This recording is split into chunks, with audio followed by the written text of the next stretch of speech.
Good afternoon, Chief and Council. My name is Dawes, and I'm Program Manager with First Nations, Inuit, and Aboriginal Health in the Department of Health for the Government of Canada. Today I'm going to be discussing with you the Non-Insured Health Benefits Program. I would like to inform you that all of the information I'm providing to you today can be found on our website at www.hc-sc.gc.ca. As well, you will find in front of you the First Nations, Inuit, and Aboriginal Health Program Compendium. In there you will find all the programs that First Nations, Inuit, and Aboriginal Health has to offer. I would like to begin by going over the agenda. First will be the introduction, which I have already gone over. Then we'll be discussing the non-insured health benefits description, the non-insured health benefits objectives, and the non-insured health benefits elements, including with questions.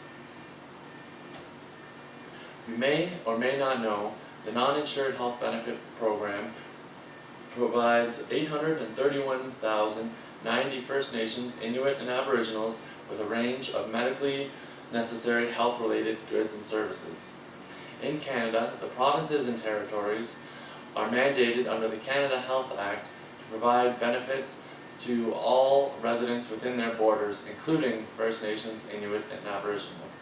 However, in an effort to support First Nations, Inuit, and Aboriginals, First Nations, Inuit, and Aboriginal Health has developed the Non-Insured Health Benefits Program in an effort to achieve equivalent health status for all residents, including First Nations, Inuit, and Aboriginal Health.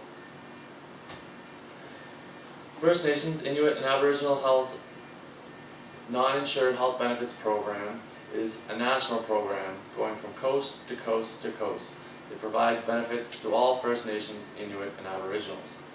In order to be an eligible recipient to the program, you have to be a Canadian citizen and one of the following three: a registered Indian under the Indian Act, an Inuk under one of the Inuit land claim organizations, or an infant less than a year old whose parent fits into one of the above categories. Moving on, we'll be discussing the non-insured health benefits objectives. The main objective is for equal health care services to all First Nations, Inuit, and Aboriginals to that of all other Canadians. The Non-Insured Health Benefits Program recognizes the unique health requirements of First Nations, Inuit, and Aboriginals living on and off reserve, urban, or isolated.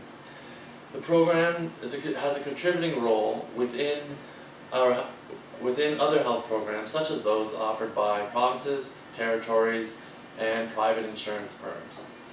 The program is financially sustainable while continuing to provide adequate health services to First Nations, Inuit, and Aboriginals.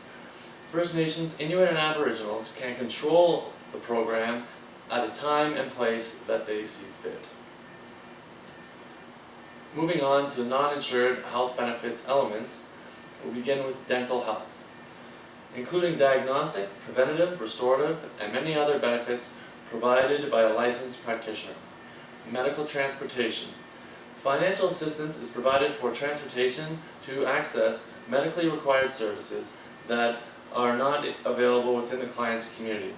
Eligible benefits include land and water transportation, scheduled and chartered airlines, passenger vehicles, and ambulance transportation.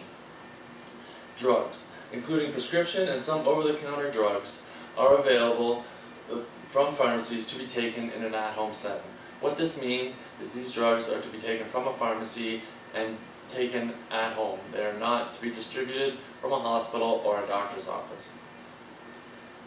Continuing with non-insured health benefit elements, medical services and equipment are available through pharmacies or other recognized medical supply houses. An example of what the equipment could be would be a dialysis machine, a blood glucose level detector for a diabetic, and things of that nature. Moving on, vision care. It includes eyeglasses, repairs, eye prosthesis, and eye examinations. Short-term crisis intervention and mental health.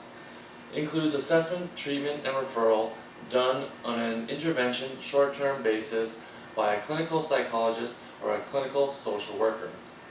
Moving on, I would like to thank you for listening to the information that I had to provide to you today. I'd like to inform you that I'm going to continuing to travel around Northern Ontario to gain more information on First Nations and Aboriginals and Inuit about how I can greater increase the benefits of this program for yourselves. Thank you again, and are there any questions?